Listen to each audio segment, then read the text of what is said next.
El siguiente segmento tiene contenido o opinión. La entrevista en A Primera Hora. Analizamos los hechos del momento junto a sus protagonistas. Muy bien, 7:30 en la mañana. Más adelante estaremos dialogando con Pedro Granja sobre la coyuntura jurídica y política del país. Hablaremos también sobre un tema de Quito, el relleno sanitario, con Omar Ceballos. Antes, ampliemos la visión en torno al resultado electoral que se ha confirmado en los Estados Unidos. El retorno del Partido Demócrata a la Casa Blanca, 4 años. Política exterior y en su imagen global a lo que se estaba acostumbrado antes de Trump.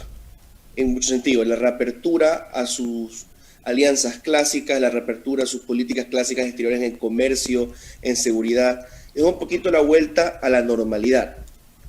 En sus causas y de manera principalmente interna, pareciese que es más que una astuta victoria de los demócratas, un error profundo de los republicanos y un poco el juego de la suerte. Si no fuera por la pandemia y si no fuera porque el gobierno de Trump no supo hacer políticas efectivas para enfrentar la pandemia, no fue más allá con los paquetes de estímulo, no fue más allá como se lo pedía a la gente con protección a los inquilinos que están siendo lanzados afuera de sus hogares por los problemas económicos en la pandemia, por insistir en proteger demasiado a los empleadores, consiguiendo la típica línea republicana, por no poner políticas, por no apoyar las políticas públicas, por las sanitarias necesarias, y pedir que cerrara la economía sin control, que ha causado tantas muertes. Por tantas razones, el presidente Trump ha desechado una economía que en teoría le estaba yendo bien, ha desechado una fuerza que él tenía al controlar el Congreso y las instituciones de la capital, y le ha entregado la elección a los demócratas. Pero los demócratas al mismo tiempo han hecho algo parecido. No han empujado por propuestas radicales, no han sabido dialogar con comunidades minoritarias como la latina, lo que le causó grandes pérdidas en algunas de ellas, como la cubana de Miami y de Florida en general.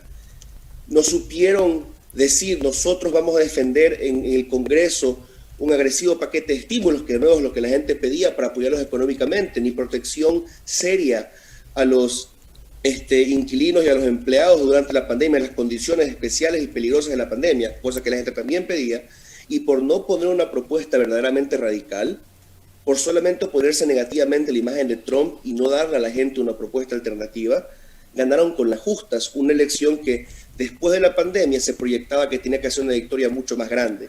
¿Por qué hablamos César? Perdón, César. De los dos, pero más profundo y complicado de Trump al final. Correcto.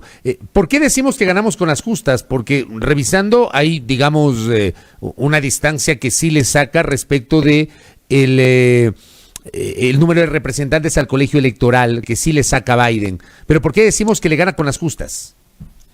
Porque se proyectaba en muchos sentidos una victoria más holgada y cómoda de Biden, sobre todo por las condiciones de la pandemia y la mala respuesta de Trump. Se proyectaba una Florida demócrata por muchos grupos de estudio, ¿verdad? Y por muchos expertos. Se proyectaba que se iban a ganar asientos en la Cámara Baja y que el Senado iba a hacerse demócrata. En la Cámara Baja han mantenido con dificultad la mayoría de los demócratas, con cierta dificultad, y todavía no sabemos quién va a controlar el Senado. Ahorita en Georgia se van a ir dos carreras, si no me equivoco, a balotaje, a segunda vuelta, y con eso recién probablemente sabremos quién controla el Senado. Y si lo controlan los demócratas, va a ser con un 50-50 probablemente, y van a tener que usar a la vicepresidenta electa Harris para el voto dirimente, romper el 50-50 en el Senado. Entonces es una victoria que en el fondo no es tan grande como se la predijo. Correcto, una victoria que no es tan grande como la que se predijo, nos señala César Febres Cordero en esta mañana. Ahora bien, ¿qué podría cambiar ya con Biden en la Casa Blanca? ¿Y por qué hago esta pregunta? Y fue parte de mi comentario en la primera parte de este espacio, lo escribí el día sábado también en mi cuenta Twitter. Mucho se habla lamentablemente desde la ignorancia, desde el desconocimiento, a Biden y al Partido Demócrata. Gente de no creer, les dicen que son socialistas, comunistas, izquierdosos, que no sé qué, que no sé cuánto, sin entender la lógica de un sistema en un país que no ha cambiado pese a este bipartidismo republicano-demócrata, que no cambió con Clinton, que no cambió con Obama y que seguramente no va a cambiar con Biden. Pero, ¿qué podría modificarse de lo que ha hecho Trump en estos 4 años? Por ejemplo, a nivel de política interna o a nivel de visión geopolítica internacional. ¿Qué podría cambiar con Biden instalado en la Casa Blanca, César? Bueno, en teoría hay dos aristas que hay que analizar aquí. Primero, que Biden en cierta forma es un regreso, como dije en un principio, a más que todo a las épocas de Obama, de una política que sigue siendo la misma línea clásica norteamericana, pero un poco más diplomática, menos confrontativa en teoría que la de Trump, ¿verdad? Una vuelta al multilateralismo, a la Organización Mundial del Comercio, volver a abrazarla, ¿verdad? A volver a abrazar las instituciones de Naciones Unidas, a volver al diálogo con Irán, que es lo que la Unión Europea ha apoyado y Trump se ha salido de la Alianza Occidental en tratar con el tema iraní, ¿verdad? Y tomar una política agresiva por su propio lado, en enfrentarse de manera más agresiva a Rusia y negociar con ellos menos, irónicamente es distinto en ese caso. Eso es la política exterior, pero ahí hay el problema de que Biden se enfrenta a la inmensa pérdida que ha tenido en muchas comunidades, la musulmana y la latina. ¿Cómo así? Porque muchos de ellos quieren una política agresiva, porque son inmigrantes que han venido escapando, digamos, de ciertos gobiernos, quieren una política agresiva contra Cuba, contra Venezuela, contra Irán justamente, y tal vez Biden sea forzado a, de hecho, tomar una postura menos parecida a la de Obama, más parecida a la de Trump en ciertos casos, y agresiva con estos gobiernos, para volver a ganar ese voto. Porque Trump lo ha vendido, y lo ha vendido muy efectivamente con su discurso a Biden, como un socialista a los latinos más de derecha que ha escapado de Cuba y Venezuela, y lo ha vendido, que es una mentira por supuesto, y lo ha vendido como un tipo que no sabe enfrentar a la amenaza del gobierno de la Ayatollah, pues en Irán. Entonces él tal vez se vea forzado para recapturar ese voto y esa confianza en tomar posturas más agresivas que la que clásicamente la apoyaría. Eso es una posibilidad. En el tema interno, él va a tener que navegar un tema muy complicado, porque él quiere hacer las cosas muy moderadas y el país no está en eso realmente ahora. Por ejemplo, en inmigración, él quiere detenerlo enjaular, ¿verdad? Y separar a familias, como vimos en la frontera con Trump, pero no quiere destruir las instituciones como ICE, que son las que se encargan del trato de las deportaciones y que son acusadas por la izquierda de su propio partido de ser instituciones barbáricas, verdaderamente, su trato de los inmigrantes, ¿verdad? Y va a tener que enfrentarse a esos pedidos radicales de la izquierda de su partido, y al mismo tiempo, cualquier cosa que haga, por más moderada que sea, los republicanos le van a decir que es un radical. Le va a estar atacado por dos frentes. En healthcare, ¿verdad? En salud va a ser lo mismo. Él va a querer recuperar y expandir el Obamacare, claro, de Obama, y expandir las opciones públicas, pero la izquierda de su partido, de Bernie Sanders y Alexandria Ocasio-Cortez, le va a decir, no, nosotros queremos un sistema de salud público nacional para todos y single payer, y se acabó. Y la derecha de los republicanos le van a decir cualquier cosa que haga es socialismo. Biden va a dar cambios, pero creo que van a ser muy limitados, porque incluso si llegase a controlar el Senado, él tiene un partido dividido y unos republicanos determinados a detenerlo.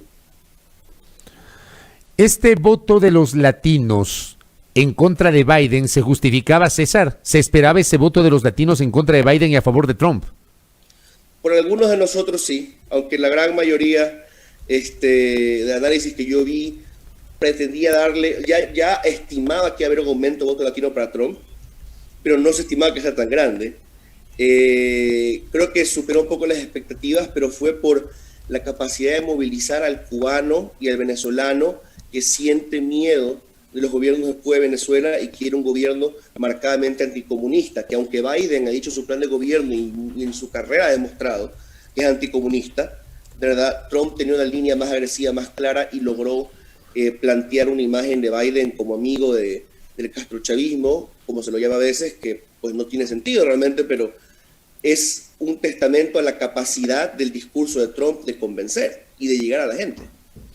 ¿Qué opinión debemos tener o cómo debemos entender el papel de Kamala Harris en este proceso.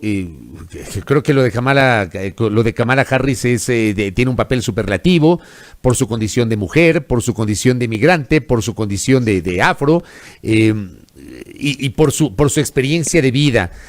¿Cómo podemos ubicar el papel de Kamala Harris en toda esta historia, César Febres Cordero? Bueno, yo creo que es un papel también doble, con muchas cosas en el gobierno de Biden.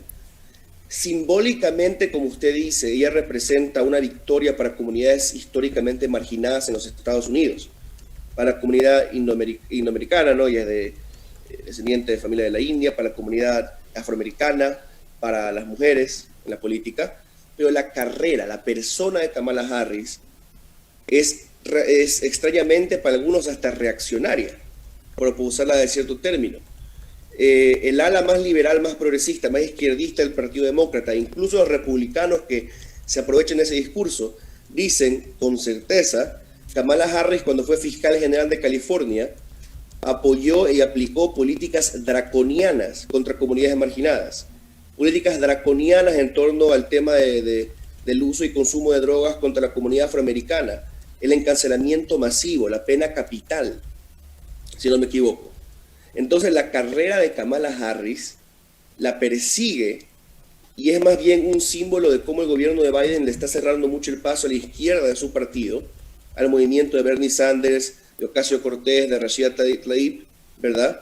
Pero como el simbolismo de lo que representa para esas comunidades con las que conquista la vicepresidencia, siendo parte de ellas, ¿verdad? También es un símbolo de esperanza. Hay una dualidad que está muy presente en este binomio Biden-Harris. Mucho simbolismo de la derrota de Trump, un simbolismo de esperanza, de vuelta a la normalidad, pero carreras y propuestas que realmente son divisorias, que le quitan esperanza a mucha gente, que son controversiales. César, ¿cuál creemos que podría ser la postura del gobierno de Joe Biden respecto de Cuba? Y hago esta pregunta porque con Cuba la relación en el gobierno de Obama alcanzó un nivel histórico que se rompió durante el gobierno de Trump. ¿Será que con Biden se retoma ese nivel histórico en la relación con La Habana? Como decía, en teoría lo ideal para un gobierno de Biden sería volver al uso de la diplomacia bajo Obama, pero está de nuevo el tema de que él probablemente va a tener que hacer unas jugadas simbólicas, pero que van a afectar la relación con Cuba para asegurar de nuevo el terremoto latino más conservador y más anticomunista. Él va a tener que poner más línea dura porque Florida es un estado clave para las elecciones norteamericanas. Florida puede decidir elecciones y él necesita esas comunidades en Florida para la estabilidad de su partido, para garantizar la siguiente elección. También otra cosa que ahora recuerdo es que mucha gente que era republicana, de política neoconservadora, agresiva política exterior, que han defendido anticomunismo, la guerra contra el terrorismo, la guerra contra las drogas, el tema de la guerra de Irak, republicanos viejos, han salido del Partido Republicano a defender y unirse a Biden para esta campaña. Si ellos alcanzan, y parece que algunos lo harán, cargos importantes en el gobierno de Biden, probablemente empujen una línea política exterior más agresiva para volver a Estados Unidos de nuevo un símbolo y una potencia como lo era antes de Trump, menos retraído y más policía del mundo. Y la presencia de estos neoconservadores, el apoyo de Dick Cheney, ex vicepresidente de Bush hijo, a Biden, cosas así, ¿verdad? Podrían también significar, y esto todavía es un gran veremos, una postura más agresiva de lo que uno podría esperar en un principio. Correcto. Y con China, tomando en cuenta digamos, estos roces recurrentes durante los 4 años de Trump que estuvieron marcados por la parte económica, incluso por el tema de la pandemia. Eso creo que es un poco más claro. La manera en que Trump combatía a China era una manera muy a su estilo, separándose de las instituciones del orden económico internacional, orden liberal, y atacarlo de frente a China, uno contra uno. Biden va a buscar lo que hacía Obama, entrar en coaliciones, alianzas estratégicas y alianzas comerciales con los vecinos de China para aislarla, ¿verdad? Fortificar las relaciones con Japón y con Corea del Sur, recapturar el interés en las Filipinas, tal vez, incluso dándole la vista gorda a los abusos de Duterte, volviendo a tratar de entrar en India y Pakistán por más de que haya su rivalidad, etcétera. Es volver a envolver a China, digamos, en una coalición que la rodee por norteamericana y por occidental. Esa va a ser una postura multilateral, que es la postura, digamos, que se acostumbraba antes de Trump, pero sí, de nuevo, va a tener que, el mismo caso que decía antes, por los votantes, mostrar una línea más dura de lo normal, por una razón distinta aquí. Porque por temas de la pandemia, por temas de la rivalidad entre potencias, el votante norteamericano se ha vuelto muy escéptico o muy agresivo contra China, y él va a tener naturalmente que responder a eso. Y por lo tanto, por más que tenga una postura más, más negociadora, para hacer alianzas en rivalidad, entre maneras menos claramente agresivas, igual va a tener que ponerle un tono un poquito más fuerte, tomar medidas de castigo un poco más fuertes para complacer a un electorado que no quiere a China. Correcto. Y lo último, Latinoamérica. Aparte, obviamente, ya hablamos de Cuba, me imagino que el gobierno de Estados Unidos tendrá la misma postura sobre Venezuela, pero ¿qué va a pasar, por ejemplo, con el resto de Latinoamérica, con Argentina, con Brasil, con Ecuador, que tendrá cambio de gobierno el próximo año? ¿Qué va a pasar con Latinoamérica, César? Bueno, otra cosa que creo que volverá con Biden de la época de Obama y en épocas anteriores es la vuelta de una agresiva política de apoyo al desarrollo, ¿no? Van a volver a empezar a querer invertir en nosotros, van a volver a empezar a querer donarnos cosas, van a volver a querer apoyarnos en casos de desastres naturales, como vemos ahorita en Centroamérica. En su plan de gobierno, Biden prometía inmensos paquetes de ayuda, con la justificación de que esos paquetes de ayuda, ¿qué van a hacer? Estabilizar Latinoamérica y ayudar a detener el flujo de inmigrantes hacia Estados Unidos por el sur. Entonces, nosotros vamos a ver primero que todo eso, una vuelta del Estados Unidos que quiere influenciar, una vuelta del Estados Unidos que ya no es America First, sino que quiere liderar la región y el mundo. Pero también, ¿por qué? Porque en estos años, China ha logrado hacer profundos avances en Latinoamérica, al igual que ha hecho en África y en Asia. Y eso es peligrosísimo para la posición de Estados Unidos como primera potencia mundial, de manera estratégica en todo sentido. Entonces Estados Unidos va a querer cortejar a los gobiernos latinoamericanos con todo tipo de ofertas de negocios y de alianzas para poder llevarnos más allá. Por eso lo que estamos buscando en tema de tratados con Estados Unidos probablemente serán más fáciles, en teoría, con un gobierno de Biden. Ellos van a tratar de conseguir sacarnos de la influencia de China en nuestros países. Pero igual, eso también depende de quién gobierna aquí. Y si en Ecuador tenemos un gobierno más de izquierda, eso va a ser mucho más difícil. Si tuviésemos un gobierno que tira un poco más a la derecha, probablemente vamos a correr hacia alinearnos con el gobierno de Estados Unidos. Depende mucho de quién gane las elecciones ecuatorianas y quiénes ganan las elecciones en la región pronto, ¿no? Ahorita vemos cómo el movimiento al socialismo vuelve en Bolivia, y eso también significa una nueva, tal vez, ola de izquierda en el futuro, que puede ser que le cuarte los planes a Biden. Correcto. César Febres Cordero, gracias por el tiempo y por este valiosísimo análisis sobre la situación derivada de la elección de Joe Biden en Estados Unidos. Muy gentil. Un gran placer. Gracias. César Febres Cordero, dialogando aquí en A Primera Hora.